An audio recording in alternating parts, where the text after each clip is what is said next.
keselamatan, beri kesempatan, kasih mengubahkan. Jika ku akui semua dosaku, maka kau adalah setia dan adil. Kau akan mengampuni dan sucikan dari segala yang jahat. Tak mau ku hidup bagi dunia ini lagi. Tak ingin kompromi, tak ingin lakukan hal yang dapat lukakan hatimu. Tak mau ku hidup di luar tutur kata firman-Mu yang telah bebaskanku. Yesus, kebenaran-Mu adalah pilihanku.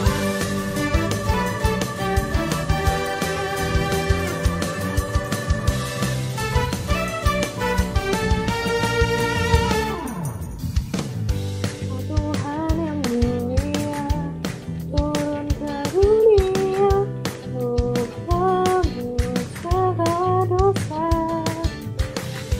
Kau beri keselamatan, beri kesempatan, kasih-Mu mengubahkan. Tak ku akui semua dosaku, maka kau adalah setia dan adil.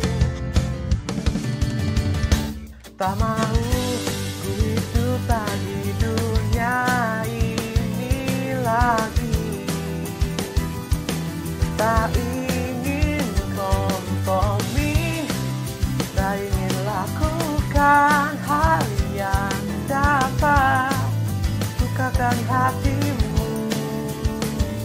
Tak mau ku hidup di luar tutur kata firman-Mu yang telah bebaskanku. Yesus, kebenaran-Mu adalah pilihanku.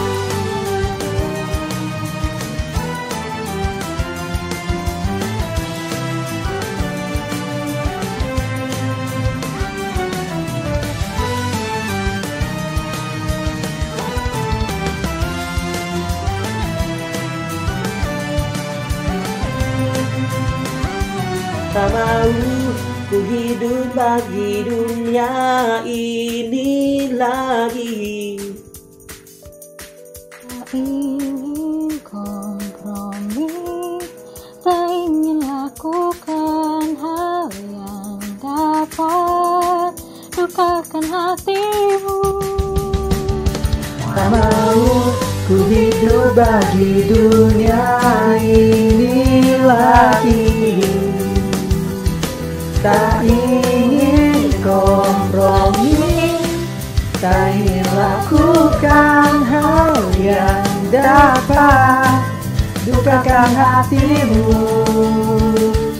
Tak mau ku hidup di luar tutur kata firman-Mu yang telah bebaskanku. Yesus, kebenaran-Mu adalah pilihanku.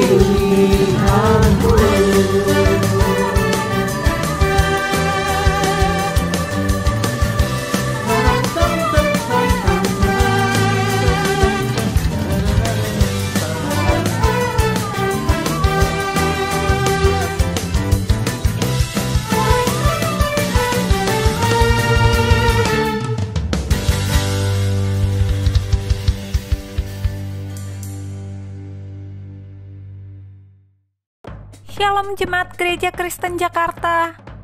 Gereja memberikan layanan ibadah online bagi jemaat. Lalu, apa saja ya yang harus dipersiapkan? Pilihlah jam ibadahmu dan ikuti tepat waktu. Jangan sampai terlambat ya. Berpakaian rapi dan sopan, seperti kondisi jemaat akan pergi ke gereja. Siapkan Alkitab dan alat tulismu ya. Duduklah dengan posisi yang baik agar tetap fokus. Hindari untuk berbaring ataupun sambil melakukan kegiatan lain di rumah. Berdoalah secara pribadi untuk mempersiapkan hati kita mengikuti ibadah ya. Berpartisipasilah aktif dalam beribadah, seperti ajakan untuk berdiri atau duduk, menyanyikan pujian, dan mendengarkan firman Tuhan dengan tetap fokus. Persembahan dapat jemaat berikan melalui transfer ke rekening gereja lokal masing-masing ya. Ikutilah ibadah online sampai selesai. Mohon bimbingan orang tua untuk dapat mengajak anak merenungkan firman melalui ibadah online sekolah minggu.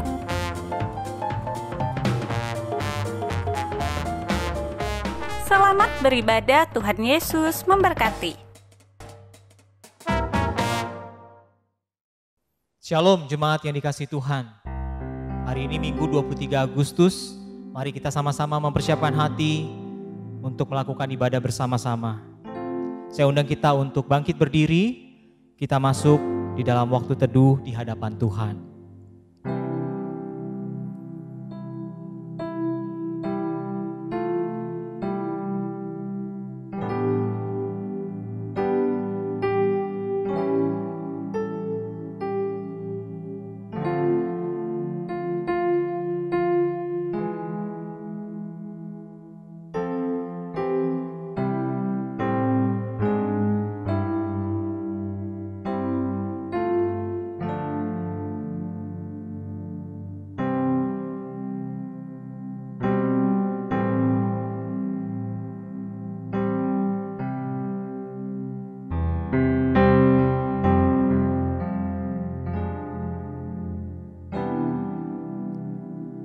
Pertolongan kita adalah di dalam nama Tuhan yang menciptakan langit dan bumi, yang memelihara kesetiaannya sampai selama-lamanya dan tidak pernah meninggalkan pekerjaan tangannya. Ibadah ini kita mulai di dalam nama Allah Bapa, Allah Putra, dan Allah Roh Kudus. Silakan duduk Bapak Ibu Saudara dikasih Tuhan. Mari sama-sama kita menaikkan pujian kita, Saatku Menyembahmu. Biarlah kita bisa mengalami kehadiran Tuhan dari rumah kita masing-masing. Biarlah kita bisa terus bertumbuh di dalam pengenalan kita akan Kristus. Mari kita naikkan pujian ini. Saatku Menyembahmu.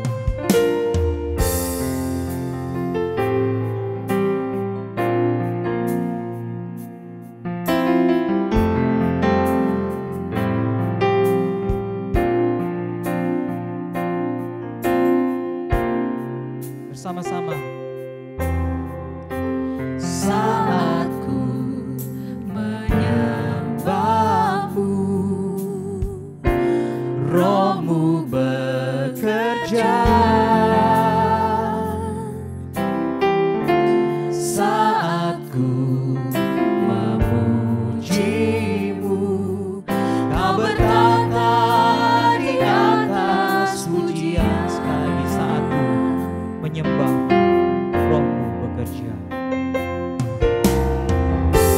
Saatku menyembahmu, Roh-Mu bekerja. Saatku memujimu, Kau bertata di atas pujian. Ku angkat hatiku, ku pandang kekudusan-Mu.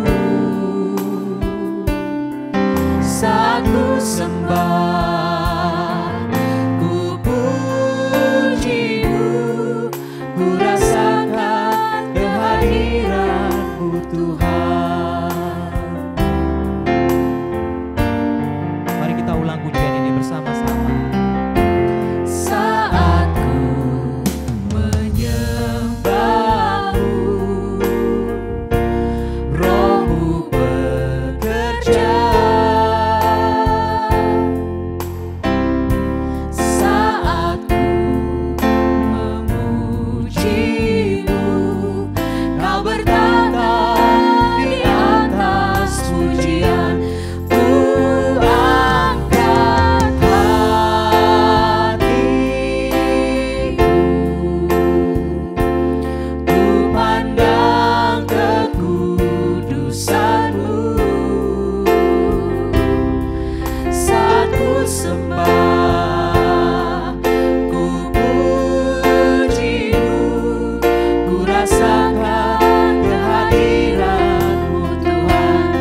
rasakan kehadiran-Mu Tuhan. Ku rasakan kehadiran-Mu Tuhan. Saudara yang dikasihi Tuhan, marilah dengan kerendahan hati kita mengakui dosa-dosa kita di hadapan Tuhan, agar kita dilayakkan untuk menghadap Tuhan di tempat kudus-Nya. Mari pakai waktu 1-2 menit ini untuk mengakui dosa-dosa kita di hadapan Tuhan.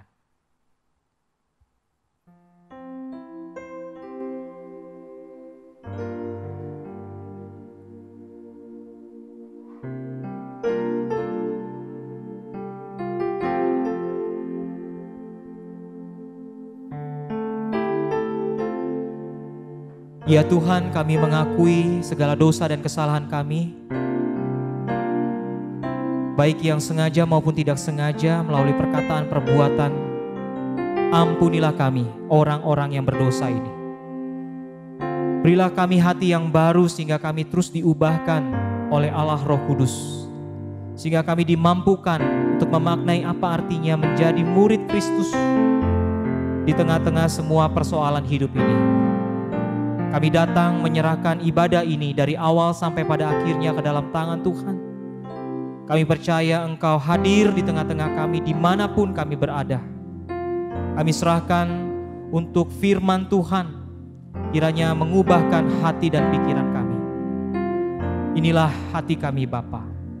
Kami siap untuk mengalami-Mu di dalam hari-hari di masa-masa pandemi ini. Terpujilah nama-Mu. Dengar seru doa kami, hanya di dalam nama Tuhan Yesus Kristus kami memohon ini semua. Amin. Bapak Ibu Saudara, saya undang kita untuk bangkit berdiri. Mari bersama dengan gereja di segala abad dan di segala tempat, kita mengikrarkan pengakuan iman rasuli.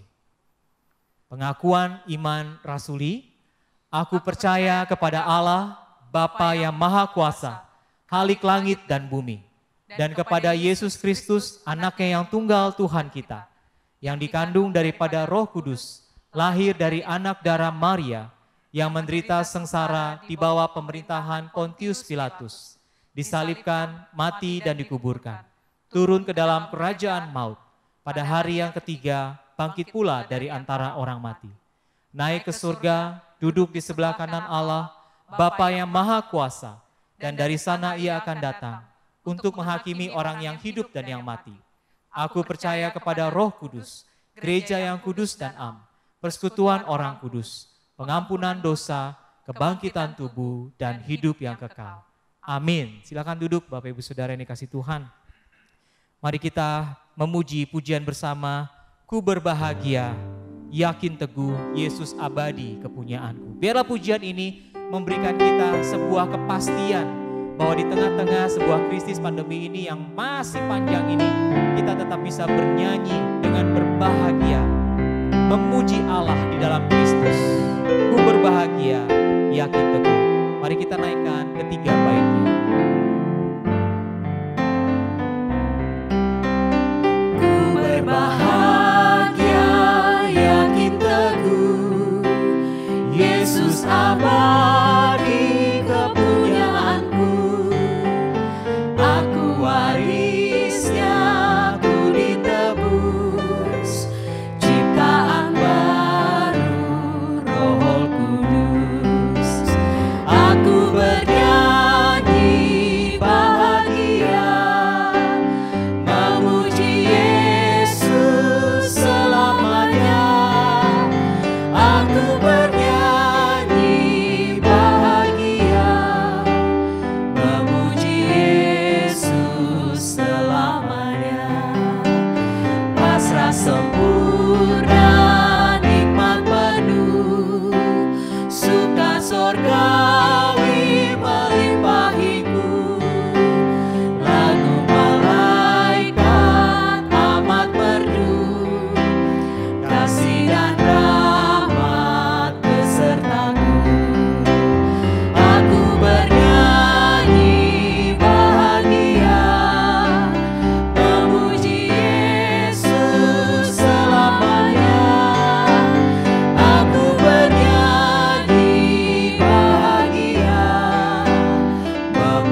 Puji Yesus selamanya.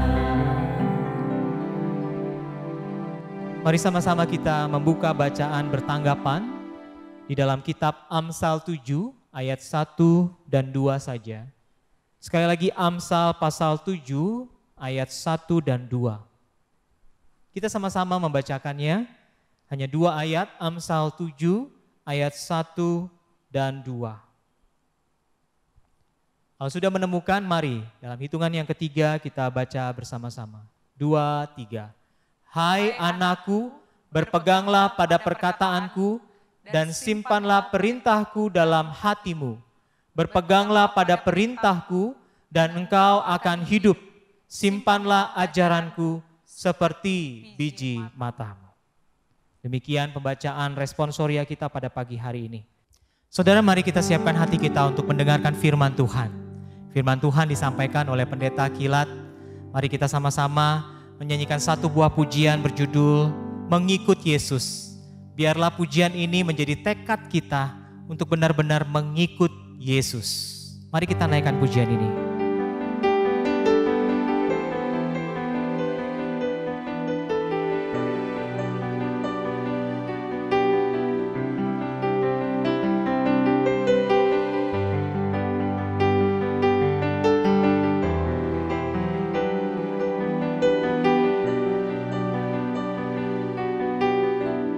Sama-sama kita katakan.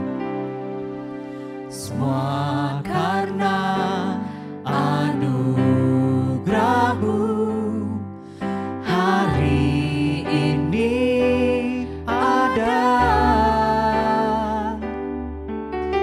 Bukan karena kuatku, namun karena Roh-Mu.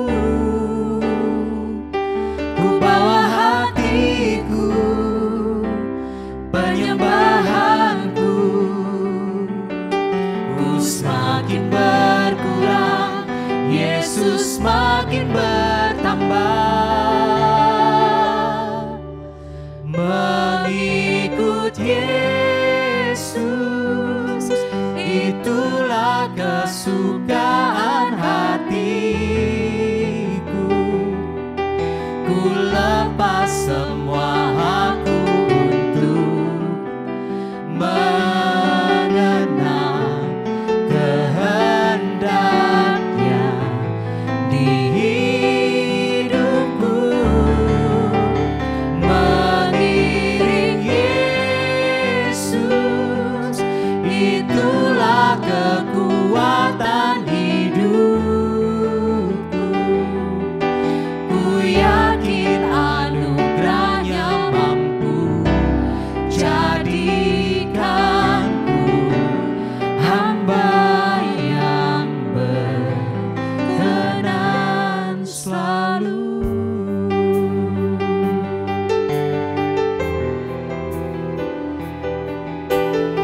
Mari kita ulangi pujian ini dari awal.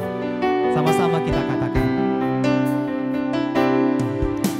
Semua karena anugerah-Mu hari ini ada. Bukan karena kuatku, namun karena Roh-Mu. Ku bawa hatiku, penyembahanku,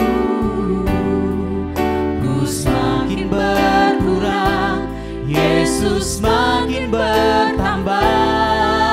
Mengikut Yesus, mengikut Yesus, itulah kesukaan hatiku. Ku lepas semua aku untuk mengenal kehendaknya di hidupku. Mengiring Yesus, itulah kekuatan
hamba-hambanya kami persilahkan.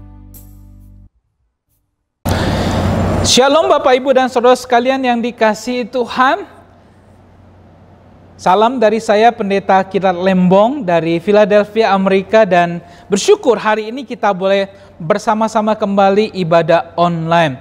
Ini adalah satu anugerah Tuhan yang luar biasa untuk Anda dan saya.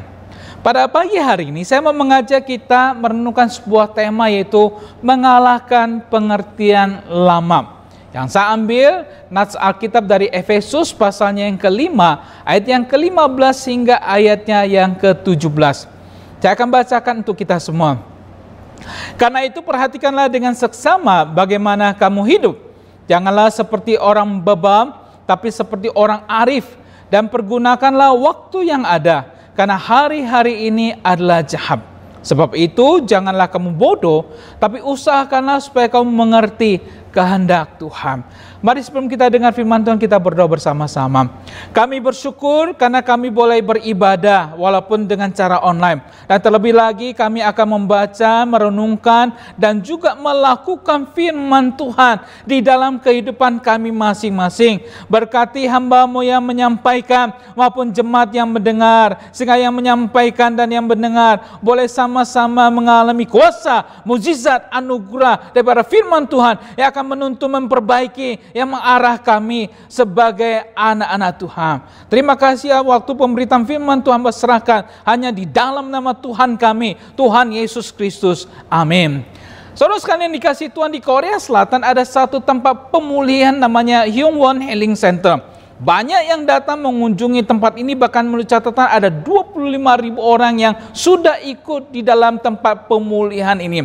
Kenapa sangat unik? Karena tempat pemulihan ini memberikan cara treatment, yaitu bagaimana orang kemudian bisa melihat hidup dengan cara yang berbeda. Mereka ditempatkan di tempat tidur peti jenazah selama 10 menit. Dan sangat menarik karena ketika ini diberikan, efektifnya luar biasa. Ketika orang diberikan kesempatan untuk memberikan catatan terakhir, apa yang akan mereka tinggalkan, foto ditempatkan di tepi peti jenazah yang mereka nanti akan tidur, dan ketika ditutup peti jenazah itu selama 10 menit, dan ketika mereka keluar dari peti jenazah, mereka mengalami satu pendekatan kehidupan yang berbeda, pola pikir yang berbeda, dan ini satu pemulihan yang sangat efektif. Bahkan Bapak dan Saudara sekalian, kita tahu bahwa Korea Selatan adalah negara dengan catatan bunuh diri yang begitu tinggi. Mulai dari orang tua, bahkan artis pun, bahkan anak-anak muda, banyak yang melakukan bunuh diri. Dan Healing Center ini menolong banyak orang kemudian membalikkan pola pikir mereka, membalikkan cara pandang mereka mengenai kehidupan. Menurut saya, kita tidak perlu tidur di peti jenazah yang membuat akhirnya kita berpikir dengan cara yang berbeda. Kenapa saya katakan tidak perlu pada saat ini? Karena di sekeliling kita sudah mendengar berita mengenai kematian. Di sekeliling kita sudah melihat kematian itu sendiri yang disebabkan oleh COVID-19, oleh karena virus corona. Kita mendengar orang-orang yang meninggal per hari. Bahkan ketika kita keluar pun, kita pakai masker karena kita untuk melindungi diri kita dan orang lain supaya tidak kena virus corona. Karena kita juga mengalami ketakutan dengan namanya kematian itu sendiri. Ada seorang yang bernama Thomas Kuhn. Dia adalah filsuf dan sejarawan dari Amerika. Dia pernah berkata, all significant breakthrough are break with all ways of thinking. Semua terobosan yang penting adalah dengan cara memecahkan pengertian lama. Dengan cara pengertian yang lama itu dipecahkan, maka kita akan mendapatkan sebuah terobosan yang sangat penting. Dan hari ini kita berbicara itu bagaimana cara kita mengalahkan pengertian yang lama berdasarkan surat Paulus kepada jemaat Efesus. Ketika Paulus menuliskan surat Efesus ini kepada orang-orang Kristen yang ada di sana, Paulus tahu bahwa di Efesus itu ada sebuah kuil, ada sebuah tempat penyembahan yang diberikan kepada Dewi Artemis, yaitu Dewi Kesuburan. Orang-orang Efesus sangat mengagungkan akan Dewi ini, karena kalau kita lihat dalam catatan Kisah Para Rasul 19 ayat 35, mereka mempunyai konsep bahwa patung Dewi Artemis itu turun dari langit, dan Dewi Artemis adalah Dewi Kesuburan yang bisa menyuburkan negara kota Efesus ini, yang bisa menyuburkan banyak tempat, bahkan para perempuan, sehingga mereka sangat menyembah Dewi Artemis ini sebagai Dewi Kesuburan. Paulus ketika menulis surat Efesus ini, kemudian dia membuat banyak orang-orang untuk kembali kepada Kristus, yang adalah sumber dari segala sesuatu, yang adalah Kristus, yang adalah Tuhan yang telah datang ke dalam dunia. Dan kemudian dia sadar kalau banyak orang-orang Kristen di Efesus, khususnya kalau kita lihat Kisah Para Rasul 19 ayat yang ke-19, mereka adalah orang-orang yang pernah melakukan sihir dan sekarang menjadi orang-orang Kristen. Mereka dulu adalah orang-orang ikut terlibat dalam okultisme dan sekarang mereka percaya kepada Tuhan. Sehingga Paulus menasihatkan mereka untuk kemudian hidup sebagai orang Kristen yang benar. Bagaimana caranya mengalahkan pemikiran yang lama? Ada 3 hal yang Paulus ajak kita untuk lakukan. Yang pertama, di dalam ayatnya yang ke-15, Paulus mengajak kita untuk mengambil komitmen hidup sebagai orang arif. Karena itu perhatikanlah dengan seksama bagaimana kamu hidup. Janganlah seperti orang bebal, tetapi seperti orang arif. Apa itu orang bebal, Bapak, Ibu, dan saudara sekalian? Orang bebal yang Paulus tekankan di sini adalah orang yang hidup dalam perbuatan kegelapan. Orang yang diajar, yang diberitahu, yang kemudian dituntun tapi tidak mau menurut. Jangan lupa, surat ini diberikan kepada gereja di Efesus. Artinya Paulus mau menegur mereka, jangan jadi orang bebal. Engkau harus hidup sebagai orang arif. Orang bebal artinya orang yang menyanyiakan kesempatan untuk hidup benar di hadapan Tuhan ketika dia sudah percaya kepada Tuhan. Makanya di pasalnya yang ke-5, ayat yang ke-3 sampai yang ke-6, Paulus menyebutkan bagaimana perbuatan-perbuatan yang tidak benar hidup orang bebal itu. Percabulan, kecemaran, keserakahan, disebut saja pun jangan di antara kamu. Dan kemudian perkataan kotor, yang kosong, yang sembrono, hal-hal yang tidak pantas itu tidak boleh diucapkan. Ucapkanlah syukur kepada Tuhan. Ingat baik-baik, orang sundal, orang cemar, orang serakah itu, bahkan penyembah berhala, tidak mendapat bagian dalam kerajaan Kristus. Dan jangan mau kita disesatkan. Itulah orang-orang bebal yang dimaksudkan oleh Paulus, di mana mereka hidup sebagai orang Kristen tetapi tidak mengambil kesempatan untuk hidup sebagai orang yang benar di hadapan Tuhan. Ketika saya di Indonesia, saya mengenal ada seorang anak muda. Dia sering datang ke komisi pemuda, datang ke gereja, tetapi merokok tetap jalan terus, main judi tetap jalan terus. Saya sering kali menegur dia, berkata, ya nanti saya akan bertobat, kokilan. Saya tegur lagi, dia berkata, ya saya akan bertobat. Akan bertobat, tapi tetap terus melakukan hal itu. Seringkali ketika ada retret di puncak, ada calling untuk kemudian siapa yang mau bertobat. Dia adalah orang yang paling duluan maju di depan. Dia menangis terseduh-seduh, mengalir keluar air matanya, sampai ingusnya pun keluar. Dan itu membuat saya sangat senang karena saya percaya dia bertobat. Tetapi ketika selesai retret, ketika kembali ke Jakarta, dia kembali melakukan hal-hal yang tidak benar. Ini namanya orang Kristen tomat, Bapak Ibu saudara sekalian.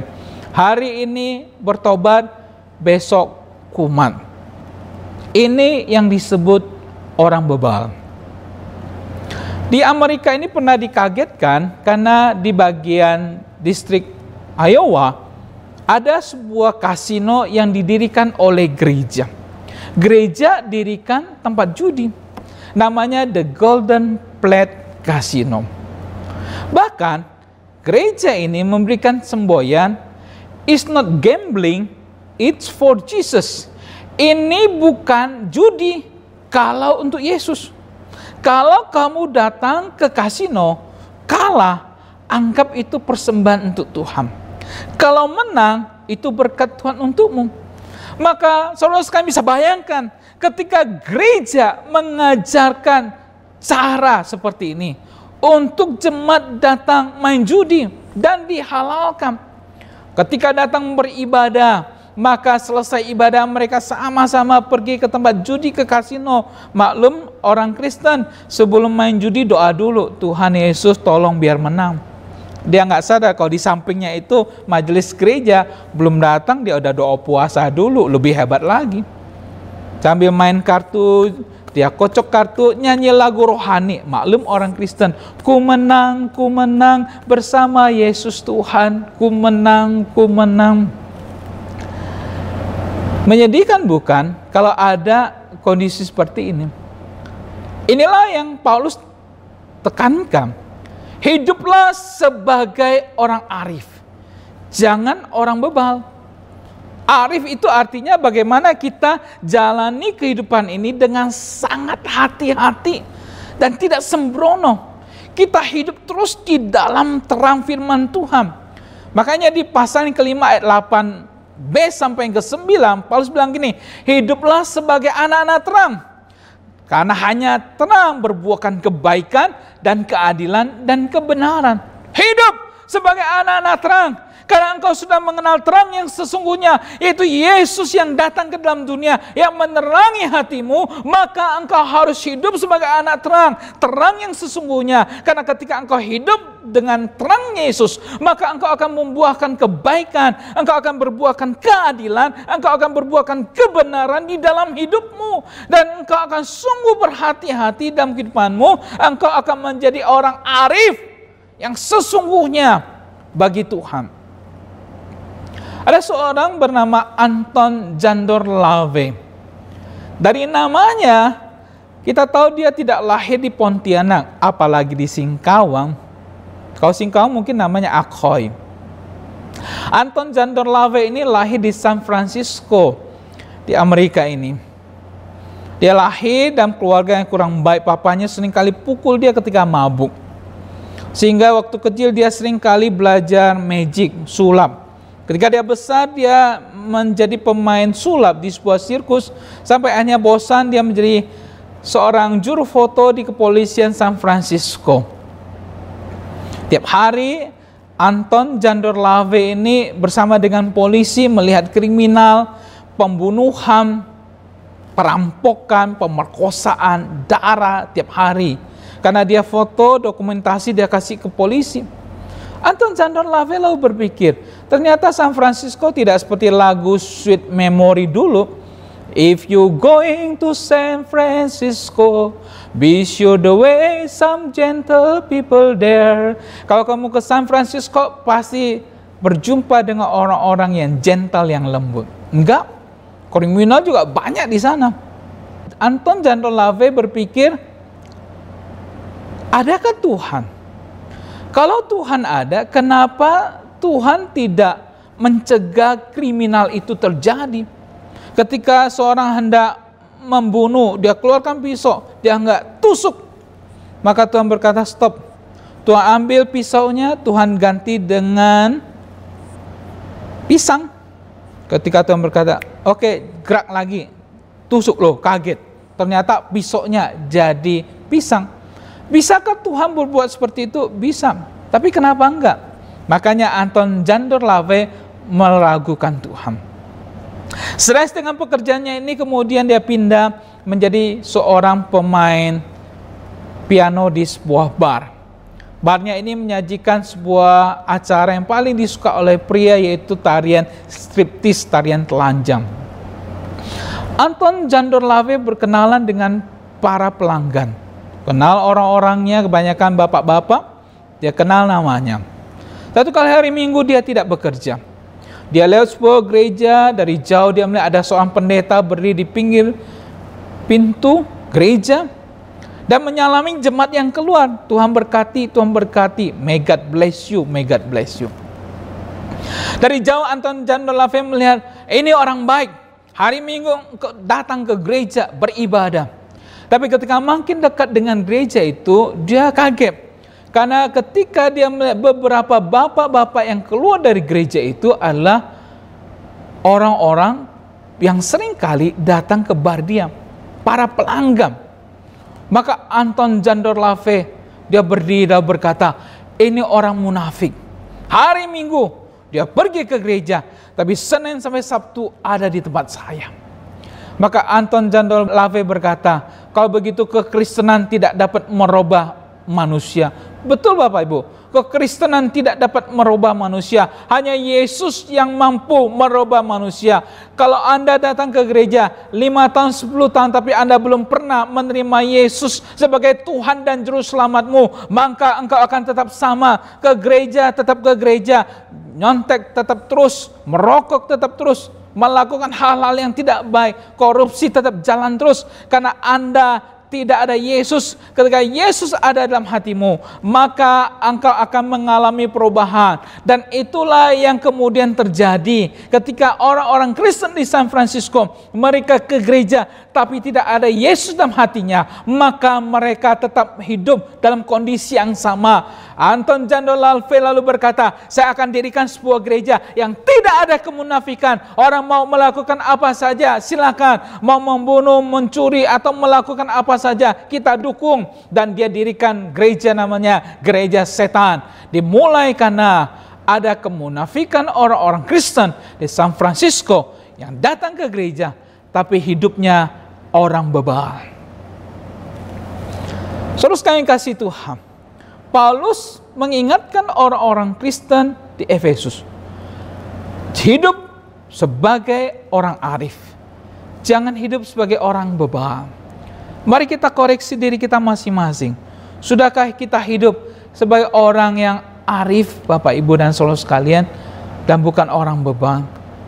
Yang kedua, bagaimana kita bisa mengalahkan pengertian yang lama? Bukan saja kita komitmen untuk hidup sebagai orang arif, yang kedua, mari kita komitmen untuk hidup dalam peperangan rohani. Hidup komitmen di dalam peperangan rohani. Ayat yang ke-16, Paulus mengatakan, dan pergunakanlah waktu yang ada, karena hari-hari ini adalah jahat. Pergunakanlah waktu yang ada, karena hari-hari ini adalah hari yang jahat. Apa maksudnya hari yang jahat? Kalau kita kemudian lihat tulisan Paulus dalam Efesus pasalnya yang ke-6, ayat yang ke-12 hingga ayat ke-13, Paulus mengatakan, karena perjuangan kita bukanlah melawan darah dan daging, tapi melawan pemerintah-pemerintah, melawan penguasa-penguasa, melawan penghulu-penghulu dunia yang gelap ini, melawan roh-roh jahat di udara. Sebab itu ambillah seluruh perlengkapan senjata Allah, supaya kamu dapat mengadakan perlawanan pada hari yang jahat itu. Jadi apa maksudnya hari-hari yang jahat ini? Itu adalah di mana kita menghadapi peperangan rohani. Iblis 1 kali 24 jam, Bapak Ibu dan saudara sekalian, berusaha menghancurkan kita sebagai orang-orang yang percaya kepada Tuhan. Makanya ketika kita percaya kepada Tuhan Yesus, kita harus selalu waspada, karena kita ada di dalam peperangan rohani.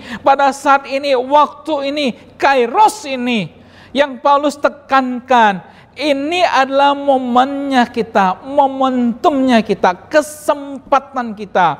Orang Yunani, mereka punya dewa namanya dewa Kairos, adalah dewa kesempatan. Rambutnya ke depan, belakangnya botak. Maka sebelum dewa Kairos itu lewat, kita harus tunggu supaya kita bisa ambil rambutnya. Karena ketika dewa Kairos itu lewat, kita cuma bisa ambil kepala, botaknya di belakang. Paulus berkata, ini adalah kairosnya kita, di mana hari-hari ini adalah hari yang jahat. Maksudnya ketika kita hidup Bapak Ibu, mari kita tidak menyia-nyiakan kesempatan kita sebagai orang yang hidup benar di waktu yang tersisa ini. Sebagai orang yang percaya kepada Tuhan, di mana iblis berusaha terus menjatuhkan kita, membuat kita jatuh sebagai anak-anak Tuhan. Karena ini adalah peperangan rohani di waktu saat ini. Ada seseorang mencoba meneliti, jikalau seseorang sudah hidup 70 tahun, apa saja yang sudah dia lakukan. Dan ternyata setelah orang 70 tahun dia hidup, maka waktu yang paling banyak dihabiskan adalah tidur, 23 tahun. Kita kebanyakan adalah sleeping beauty, habiskan 23 tahun. Dan waktu yang kedua adalah waktu bekerja 16 tahun. Yang ketiga, nonton TV 8 tahun. Mungkin Anda yang suka nonton Korea, drama Korea, mungkin bisa lebih 10 tahun. Makan 6 tahun, bepergian jalan-jalan 6 tahun. Mungkin PSBB sekarang agak berkurang, mungkin 4 tahun. Bersantai 4,5 tahun, sakit 4 tahun. Pakai baju saja 2 tahun. Karena buka, pakai kancing, pakai celana, itu 2 tahun. Dan ternyata untuk ibadah cuma setengah tahun. Setelah Anda 70 tahun, ternyata waktu ibadah Anda cuma setengah tahun bersama dengan Tuhan. Oleh karena itu, Bapak dan Saudara sekalian, sebagai anak-anak Tuhan, dalam waktu Kairos ini, kesempatan ini, kita hidup di dalam peperangan rohani, di mana iblis berusaha terus menjatuhkan kita. 70 tahun, orang sudah tua ternyata tidak banyak melakukan hal yang banyak untuk Tuhan. Di Amerika ini, orang yang paling banyak ke kasino adalah para senior citizen. Orang-orang yang sudah 60-70 tahun. Mereka banyak waktu dan tidak bisa lakukan apa-apa. Mereka ke kasino sambil main judi, tunggu jackpot. Justru saya takut ketika jackpot itu kena, itu biasanya bunyi ting. Saya takut ketika jackpot, langsung jantungan, langsung di tempat jantungannya itu. Banyak orang berpikir Amerika adalah negara Kristen. Tidak. Amerika sekarang sudah sebenarnya negara sekularisme, berusaha memisahkan agama dengan masyarakat. Salah satu contoh misalnya LGBT itu tidak boleh disebut sebagai dosa lagi. Orang-orang homoseksual, mereka cuma beda seksual orientednya aja, kecenderungan seksualnya saja. Mereka tidak mau disebut orang-orang berdosa. Anda mungkin suka dengan perempuan, tapi ada yang laki-laki suka laki-laki. Hanya cuman pandangan seksual orientednya aja berbeda. Sekularisme begitu tinggi di Amerika. Ateisme, orang yang tidak percaya Tuhan, sampai anak-anak SD pun sudah banyak yang tidak percaya kepada Tuhan. Dan inilah tantangan kita hidup di akhir zaman. Makanya ketika Paulus menuliskan surat kepada Timotius, Paulus menjelaskan, melukiskan mengenai orang-orang akhir zaman. Dalam 2 Timotius pasal yang ketiga, dari ayat yang ke-1 dikatakan, ketahuilah bahwa pada hari-hari terakhir akan datang masa yang sukar. Manusia akan mencintai dirinya sendiri, menjadi hamba uang, membual, menyombongkan diri. Mereka akan menjadi pemfitnah, memberontak terhadap orang tua, tidak tahu berterima kasih, tidak memperdulikan agama, tidak mengasihi, tidak mau berdamai, suka menjelekkan orang, tidak dapat mengekang diri, garam, tidak suka yang baik, suka mengkhianat, berpikir panjang, berlagak tahu, lebih menuruti hawa nafsu daripada menuruti Allah. Secara lahiriah mereka menjalankan ibadah mereka, tapi pada hakikatnya mereka memungkiri kekuatannya. Jauhlah mereka itu. Itulah yang Paulus lihat, yang Paulus jelaskan bagaimana kondisi manusia pada akhir zaman ini. Anda dan saya adalah orang-orang yang hidup di akhir zaman. Bagaimana Paulus mengajak kita di surat Efesus ini, ayo di dalam Kairos ini, di dalam waktu kesempatan ini, hari-hari ini hari-hari yang jahat, di mana iblis akan terus menghajar orang-orang Kristen, dan kita harus kemudian hidup sebagai orang-orang yang benar di hadapan Tuhan. Ada seorang bernama Michael Hart yang menuliskan sebuah buku dengan judul 100 orang paling berpengaruh di dunia sepanjang sejarah. Ketika buku ini diterbitkan, banyak orang ingin melihat siapakah tokoh nomor 1 yang disebut oleh Michael Hart. Dan ternyata Michael Hart menjelaskan orang yang nomor 1 yang paling berpengaruh dunia ini adalah Nabi Muhammad. Yang kedua, Isaac Newton. Dan yang ketiga, Yesus Kristus. Ketika buku ini menerbitkan Nabi Muhammad sebagai orang yang nomor 1, paling berpengaruh, banyak orang marah, komplain kepada dia. Kenapa Muhammad yang nomor 1? Kalau yang menulis namanya Ibrahim bin Abdullah kita bisa maklum, tapi yang menulis namanya Michael Hart menempatkan Muhammad sebagai pribadi yang paling berpengaruh di dalam dunia ini. Orang marah kepada dia dengan alasan orang Kristen di seluruh dunia itu banyak. Katolik, Protestan, karismatik kalau digabung itu banyak. Lebih banyak daripada orang Islam. Ketika menghadapi protes kecaman dari orang-orang, Michael Hart lalu berkata, saya menempatkan orang ini bukan berdasarkan jumlah para pengikutnya, tapi saya menempatkan orang ini berdasarkan ketaatan para pengikutnya kepada pemimpinnya. Michael Hart berkata, orang Islam lebih taat kepada Nabi Muhammad dibandingkan orang Kristen kepada Yesus. Ini adalah tamparan untuk kita, Bapak Ibu dan Saudara sekalian. Ketika kita sebagai anak-anak Tuhan, seberapa banyak kita turut taat kepada firman Tuhan. Ibadah online saja begini, banyak yang saya tahu ikutin ibadah online cuma pakai celana pendek, sambil makan kerupuk, bahkan lihat handphone, sambil balas WhatsApp, lihat Facebook, nggak serius. Ada yang tiduran, bahkan baru bangun tidur, belum sikat gigi, belum ganti baju. Kita nggak serius. Kita tidak serius dalam ibadah ini seperti kita sungguh-sungguh memang datang mencari Tuhan. Ketika berikan persembahan, kita berikan yang paling kecil. Menurut kita itu yang terbaik. Padahal ketika Idul Adha kemarin, saya melihat di dalam berita ada seorang ibu tukang sapu di Kalimantan. Dia adalah tukang sapu. Dia bisa berikan kurban sapi dan kambing. Seorang ibu tukang sapu. Berapa banyak komitmen kita, ketaatan kita kepada firman Tuhan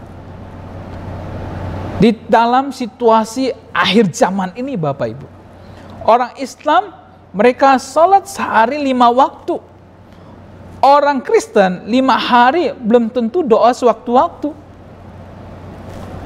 Jikalau kehidupan agamamu tidak lebih baik daripada orang Farisi, maka Yesus berkata, jangan berharap masuk ke surga. Ini adalah masa akhir zaman.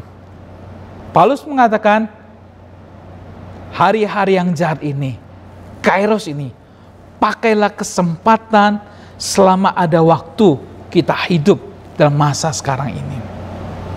Yang ketiga, bagaimana caranya kita mengalahkan pengertian yang lama. Yang ketiga dari ayat yang ke-17, Paulus mengatakan, sebab itu janganlah kamu bodoh, tapi usahakanlah supaya kamu mengerti kehendak Tuhan. Yang ketiga adalah mari kita mengambil komitmen hidup dalam kehendak Tuhan. Hidup dalam kehendak Tuhan. Apa maksudnya hidup dalam kehendak Tuhan? Kita perlu mengerti bahwa kita hidup sekarang bukan hanya sementara ini. Kita hidup akan masa yang akan datang. Ada namanya kekekalan nanti. Jadi kehidupan kita sekarang ini juga nanti akan mempengaruhi kekekalan kita. Makanya supaya kita bisa mengerti akan kehendak Tuhan, kita harus kemudian hidup sungguh-sungguh melihat bagaimana pertemuan antara yang fana sekarang ini dengan kekekalan nanti. Kita melihat bagaimana kehidupan kita, ini kita bisa wujudkan rencana Allah pada saat ini. Dan inilah yang akan kemudian menentukan kekekalan kita, waktu dan kekekalan. Sehingga kekekalan itu akan kemudian memotivasi kita hidup di dalam Tuhan. Dan kemudian kita mengerti apa yang harus saya lakukan di dalam kehidupan ini. Paulus sudah mengingatkan gereja di Efesus nih, bagaimana engkau harus kemudian hidup mengerti sesuai dengan kehendak Tuhan. Dan ternyata apakah mereka bertobat? Jawabannya tidak.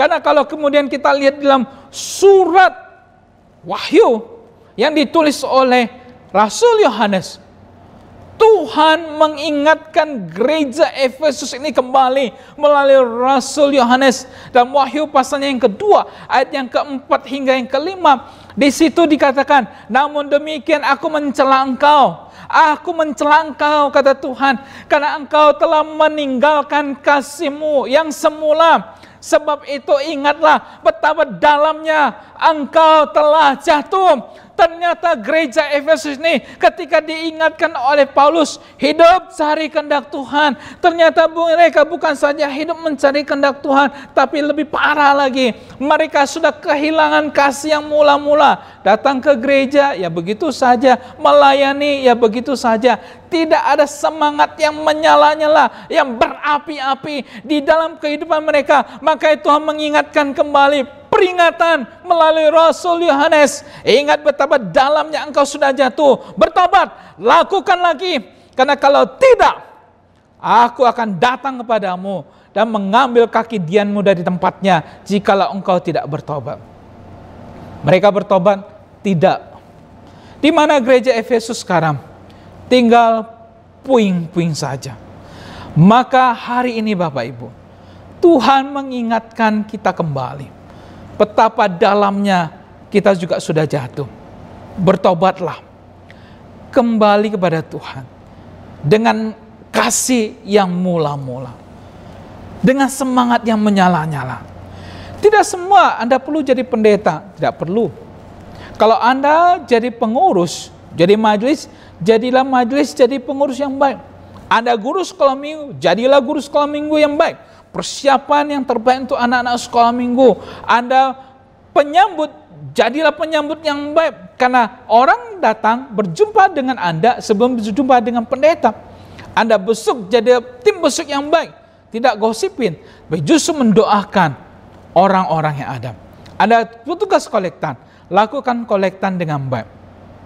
Ada pengusaha, bisnismen, jadilah pengusaha, bisnismen yang memuliakan nama Tuhan. Ada pegawai, jadilah pegawai yang baik. Ada ibu rumah tangga, jadilah ibu rumah tangga yang baik. Lakukan segala sesuatu dengan kasih yang mula-mula. Jikalau kita tidak melakukan dengan kasih yang mula-mula, yang semangat, seperti kita pertama kali bertobat, Tuhan berkata, lihat, inilah kondisi manusia akhir zaman sekarang yang hanya mementingkan cari uang, cari uang, cari uang, tidak mencari Tuhan.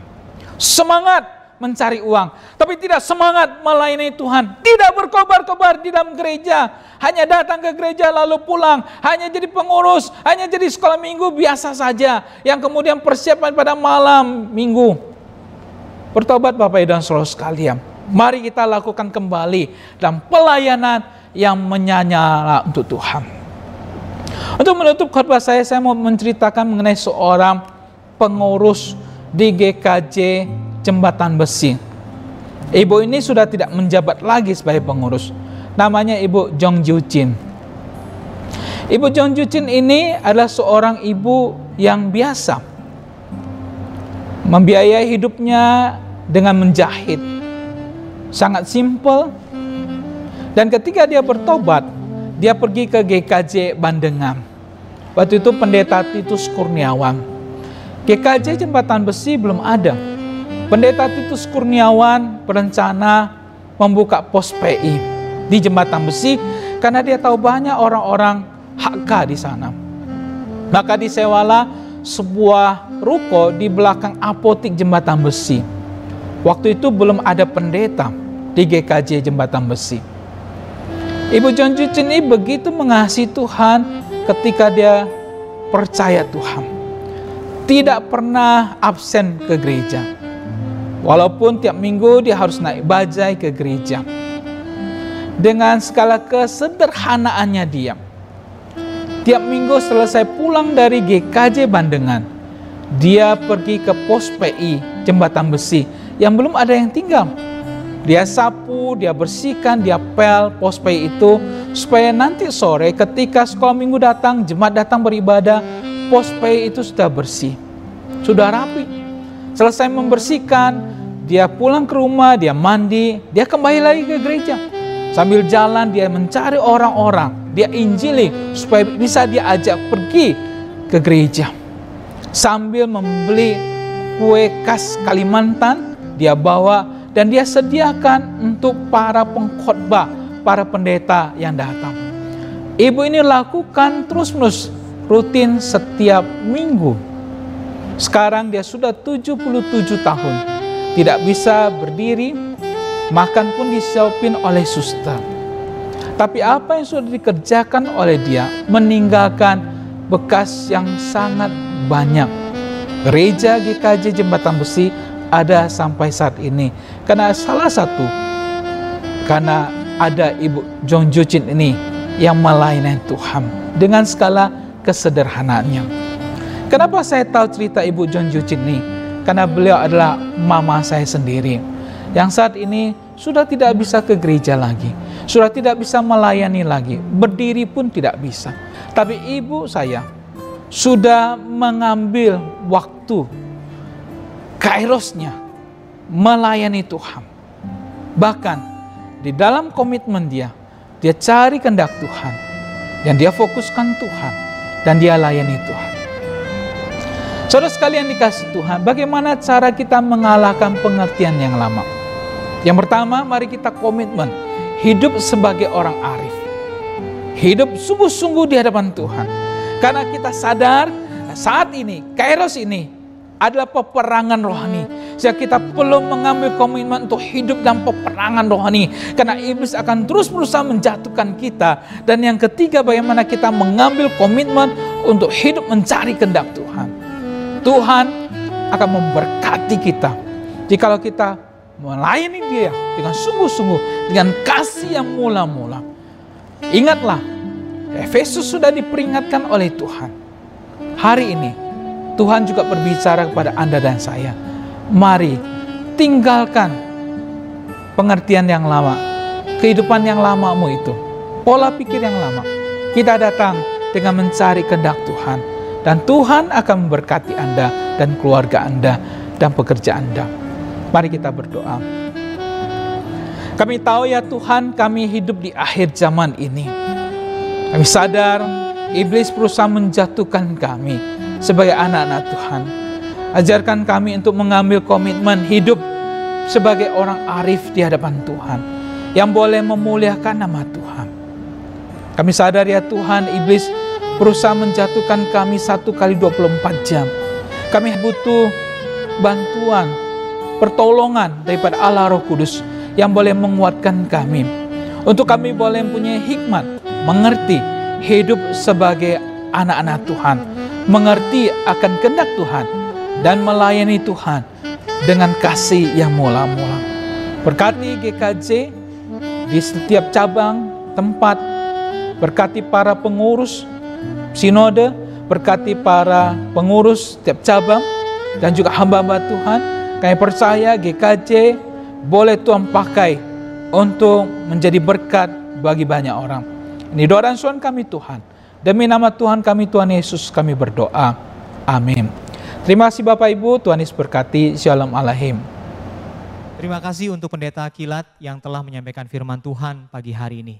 Kita akan masuk dalam doa syafaat, ada 2 pokok doa. Yang pertama, kita doakan untuk Pilkada serentak tahun 2020 pada bulan Desember yang akan datang. Kita berdoa akan digelar di 9 provinsi, 224 kabupaten, dan 37 kota. Kita doakan agar para pemilih memilih calon pemimpin daerah dengan tidak asal-asalan, tapi melihat rekam jejak para pemimpin daerah itu. Mari sama-sama kita buka suara untuk pokok doa syafaat yang pertama ini. Bapa di surga, kami berdoa untuk Pilkada serentak tahun ini di dalam krisis pandemi COVID-19, Biarlah ini tidak membuat pilkada tidak jadi atau tidak berlangsung, tapi justru kami melihat Engkau tetap hadir di tengah-tengah pilkada serentak tahun ini di bulan Desember. Biarlah para pemilih memilih dengan hikmat, memilih melihat rekam jejak dan tidak asal-asalan memilih kepala daerah. Inilah seru doa kami, hanya di dalam nama Tuhan Yesus Kristus kami memohon ini semua. Amin. Yang kedua, Bapak Ibu Saudara, mari kita berdoa untuk para relawan, tim laboratorium Bio Farma dan Sinovac, serta Universitas Pajajaran, agar uji klinis fase ketiga untuk vaksin COVID-19 dapat berjalan dengan lancar. Kita doakan setelah 6 bulan bisa diproduksi secara massal, sehingga vaksin ini menjadi harapan untuk kita bisa memenangkan pertempuran melawan virus corona ini. Mari kita berdoa untuk proses pembuatan vaksin ini. Bapa di surga, kami juga berdoa untuk pembuatan vaksin dan tahapan-tahapan yang telah dilakukan oleh Bio Farma dan juga Universitas Pajajaran. Tuhan, biarlah semua relawan, Tuhan pimpin dan sertai. Biarlah semua hal-hal uji klinis pada fase yang ketiga ini bisa berjalan dengan baik. Kami rindu 6 bulan ke depan vaksin ini boleh diproses dengan baik dan bahkan bisa diedarkan ke masyarakat, sehingga kami boleh terbebas dari virus corona ini. Inilah doa-doa kami ya Bapa. Terima kasih Tuhan. Terpujilah namamu, dengar doa kami. Di dalam nama Tuhan Yesus, kami memohon ini semua. Amin. Warta Jemaat hari ini ada 3. Yang pertama, kelas bimbingan pranikah atau BPN. Bagi saudara yang akan melangsungkan pernikahan, kelas BPN Sinode GKJ periode ke-18 di tahun 2020 akan segera dimulai. Pada hari Selasa 8 September 2020 jam 7 malam. Dan pertemuan kelas ini akan dilangsungkan secara virtual melalui Zoom meeting. Saudara-saudara dapat mengikuti dari rumah di tempat saudara-saudara dimanapun berada. Syarat dan ketentuan bagi peserta BPN dan pernikahan di GKJ dapat dilihat melalui akun Instagram Sinode GKJ, Sinode_Gereja_Kristen_Jakarta. Yang kedua, kelas SMK, Saya Murid Kristus. Kelas SMK pertama diadakan hari Kamis 27 Agustus 2020 jam 7 malam dengan tema Gerejaku, Keluargaku, dan mengenal sejarah Gereja Kristen Jakarta. Peserta Room 1 dilayani oleh Pendeta Suparman Halim, peserta di Room 2 dilayani oleh Pendeta Peter Samsudin. Kiranya seluruh peserta kelas SMK 1 ini dapat mempersiapkan diri dan tepat waktu. Yang ketiga, jadwal persekutuan doa Rabu pada tanggal 26 Agustus 2020 dan kebaktian umum 30 Agustus 2020. Kiranya jemaat bisa memperhatikan hal ini bersama-sama.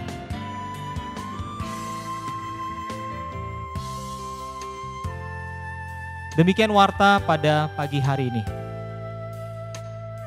Sehubungan dengan pandemi COVID yang masih melanda Jakarta dan sekitarnya, Gereja Kristen Jakarta masih belum mengadakan ibadah onsite atau tatap muka di gereja. Diharapkan setiap jemaat boleh tetap setia mengikuti ibadah online Gereja Kristen Jakarta. Tuhan Yesus memberkati. Tiba saatnya kita akan memberikan persembahan. Mari kita berikan yang terbaik untuk Tuhan. Kita nyanyikan pujian Persembahanku.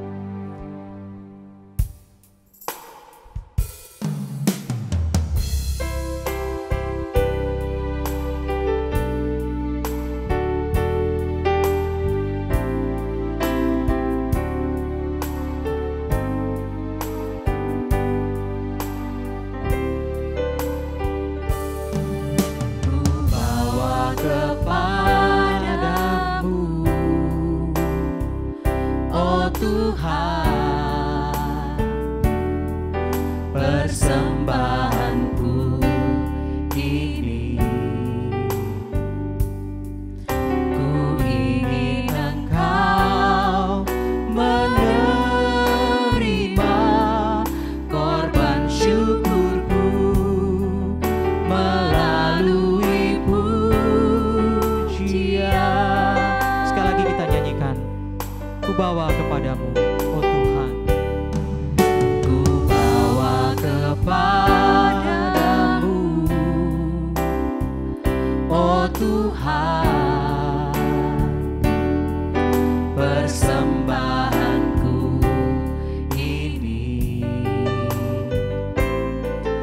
ku ingin Engkau menerima korban syukurku melalui pujian. Takkan pernah ku bawa selain yang terbaik, yang harum dan sejati di hadapan tatamu. Yesusku, terimalah korban syukurku ini yang mengalir di hatiku sebagai penyembahanku. Takkan pernah ku bawa Takkan pernah ku bawa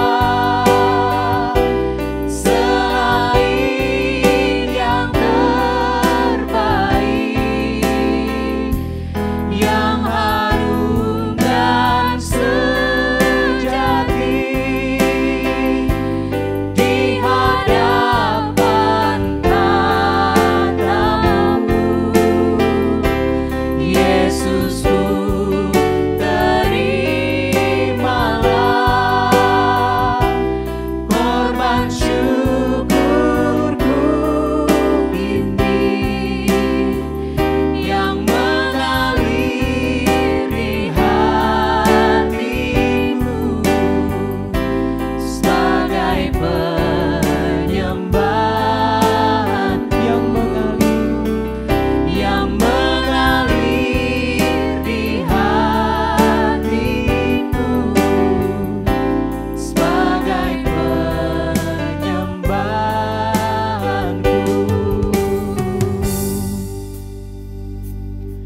Mari kita masuk dalam doa persembahan. Ya Tuhan, kami mengaku Engkau adalah sumber dari segala karunia yang melimpah dalam hidup ini. Sebagian dari karunia Tuhan kami kembalikan dalam bentuk persembahan. Terimalah agar bisa memperluas kerajaan-Mu di tengah-tengah pelayanan GKJ. Biarlah kami boleh membuka hati kami untuk mengucap syukur untuk apa yang Tuhan telah berikan di dalam kehidupan kami masing-masing. Inilah doa syukur kami, hanya di dalam nama Tuhan Yesus kami memohon ini semua. Amin. Mari sama-sama kita bangkit berdiri. Kita akan menaikkan doksologi dan menutup ibadah pada pagi hari ini. Dan setelah itu doa berkat dipimpin oleh Pendeta Bobby Mesa.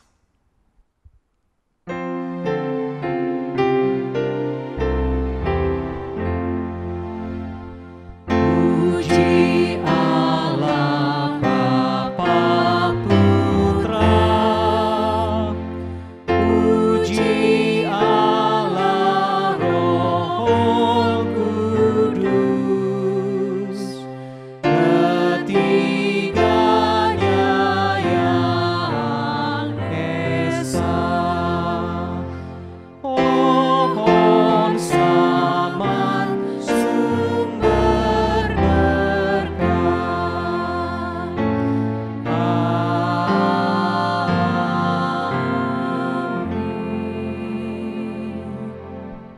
Jemaat Tuhan, mari arahkan hatimu dan terimalah berkat Tuhan. Tuhan mengasihi engkau dan melindungi engkau. Tuhan menyinari engkau dengan wajah-Nya dan memberikan kasih karunia. Tuhan menghadapkan wajah-Nya kepadamu dan memberikan damai sejahtera. Di dalam pimpinan Roh Kudus, Ia terus mengarahkan hidup kita sampai kedatangan Tuhan yang kedua kali. Amin. Amin. Amin. Amin.